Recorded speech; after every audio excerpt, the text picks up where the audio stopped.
Wanita ini ingin awet muda selamanya. Setiap hari mandi sama susu. Orang miskin dapat susu gratis setiap hari. Tetapi mereka tidak tahu ini adalah susu yang dipakai sama wanita itu untuk mandi.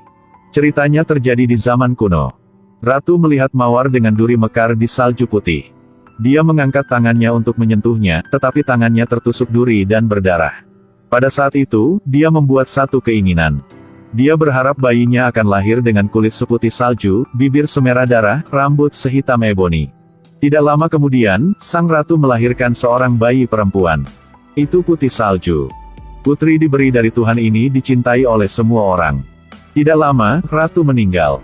Di saat raja patah hati, tentara misterius mengobarkan perang. Lalu raja bertempur dengan gagah berani. Tentara itu sepertinya terbuat dari keramik. Raja dengan cepat menang. Dari kerumunan, dia melihat seorang wanita bernama Ravenna. Raja tertarik dengan kecantikan wanita itu. Tidak lama setelah itu, Ravenna menjadi ratu baru. Tak disangka di malam pernikahan pertama, sang ratu mengeluarkan pisau dan menikam raja sampai mati. Ternyata Ravenna adalah pemimpin pasukan itu. Kastil itu dengan cepat diserang. Ratu memerintahkan bunuh semua orang ada di dalam kastil. Putih salju dipenjara di benteng yang dibentengi. Setelah itu, Ravenna menyatakan dirinya sebagai ratu. Sejak saat itu, semua kota jatuh ke dalam kegelapan. Ratu memerintahkan pembunuhan semua lawan. Ratu percaya bahwa ketika dia memiliki kecantikan abadi, dia akan memiliki segalanya. Setiap hari Ratu akan mandi dengan susu. Menyedot daya hidup gadis-gadis muda. Ratu sangat kejam, brutal. Pemberontak akan ditangkap, hatinya hancur dengan tangan Ratu sampai mati di tempat. Sang Ratu memiliki cermin ajaib yang memberikan kekuatan magisnya. Setiap hari Ratu bertanya, cermin yang ada di dinding, siapa di dunia ini yang bisa seindah aku? Di awal setiap hari, cermin ajaib memberikan jawaban yang sama. Adalah Anda, Ratu. Anda adalah orang paling cantik di dunia ini. Tapi suatu hari dia bertanya pada cermin lagi. Jawabannya tiba-tiba berubah. Ada seorang gadis yang tumbuh dewasa, dia sangat cantik. Kecantikannya melebihi dari ratu. Jika dia ingin mempertahankan kecantikannya, dia harus memakan hati punya gadis itu. Dan gadis itu adalah salju putih. Gadis pirang ini setelah satu malam menjadi wanita tua. Ternyata karena sang ratu ingin awet muda selamanya. Menggunakan sihir untuk menguras daya hidup punya gadis itu. Setelah cermin ajaib berkata, hati putri salju akan membuat dia awet muda. Jadi dia mengirim adiknya untuk membunuh putri salju. Tanpa diduga, ketika dia melihat keindahan putri salju, dia memiliki pikiran jahat. Saat itu, putri salju tiba-tiba mengambil pisau dari bawah bantalnya dan menikamnya. Lalu lari dari sel. Tapi ada banyak tentara di luar mengejar. Dalam bahaya, dia melompat ke selokan dan lolos dari pengejaran. Tapi jalan keluar dari selokan adalah tebing. Melihat ke bawah tanpa rasa takut, langsung melompat turun. Setelah naik ke tepi, putri salju melihat seekor kuda putih. Dia mengendarainya dan pergi. Tapi tentara masih mengejar. Dia hanya bisa meninggalkan kudanya dan melarikan diri. Ketika melihat putri salju pergi ke hutan hantu, para prajurit ragu-ragu. Hutan ini berisi banyak makhluk aneh. Tidak ada yang masuk bisa keluar. Putri salju ditakuti oleh makhluk aneh dan langsung melarikan diri. Sang ratu marah ketika dia mengetahui bahwa putri salju telah pergi ke hutan hantu. Karena sihirnya tidak berpengaruh padanya. Jadi dia menemukan seseorang yang akrab dengan hutan hantu untuk membantunya. Mereka menemukan seorang pria bernama Erik. Mantan pemburu di hutan hantu itu. Awalnya Erik menolak permintaan dari ratu. Tapi ratu bilang dia akan memberi apa saja. Berjanji untuk menghidupkan kembali istrinya yang sudah meninggal. Dia merindukan istri jadi dia setuju. Jadi mereka pergi ke hutan hitam. Berkat pengalaman dia, Erik sangat cepat menemukan putri salju. Tapi pria ini bukan orang jahat. Dia mengatakan kepada pria bahwa ratu menginginkan hati dia. Jika dia membawa putri salju kembali, mereka berdua akan dibunuh. Kemudian Erik menyadari dia ditipu oleh ratu. Dia tidak akan menepati janji. Lalu Erik menurunkan para prajurit dan bawa putri salju pergi dari hutan hantu. Tapi kemudian satu monster besar muncul. Erik dirobohkan olehnya. Di saat bahaya, putri salju bergegas masuk. Monster itu menunjukkan ketakutan ketika dia melihat putri salju.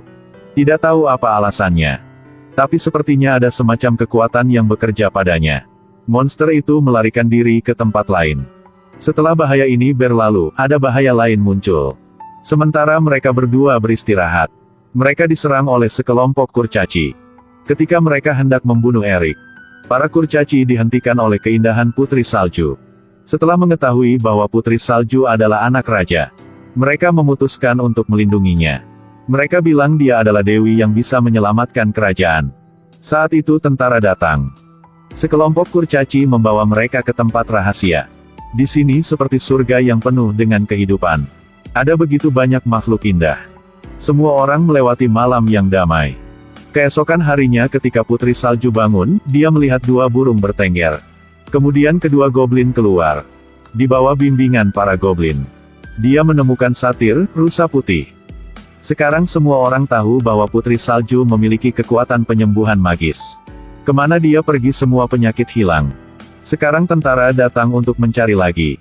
Erik datang untuk melindungi Putri Salju. Setelah beberapa saat, dia membunuh saudara Ratu. Ratu ada di kastil, jatuh ke bawah karena rasa sakit. Sihirnya perlahan menghilang. Wajah secara bertahap menua. Dia memutuskan untuk membunuh Putri Salju sendiri. Pada saat ini, Putri Salju bertemu satu orang. Orang yang dia diam-diam cintai. Setelah membawa Putri Salju ke tempat yang sepi, dua orang berciuman dengan penuh gairah. Pria itu memberi Putri Salju sebuah apel. Putri Salju makan tanpa ragu. Tapi dia diracun, langsung jatuh. Kali ini, pria itu muncul dalam wujud aslinya. Ternyata dia adalah ratu. Karena dia ingin makan jantung punya Putri Salju. Tepat ketika dia ingin membunuh Putri Salju, Erik dan Pangeran William datang berlari. Ratu tahu dia tidak bisa melawan mereka. Berubah menjadi sekawanan gagak dan melarikan diri. Saat itu Putri Salju kena racun, dia langsung pingsan. William sangat menyakitkan. Berikan dia ciuman terakhir.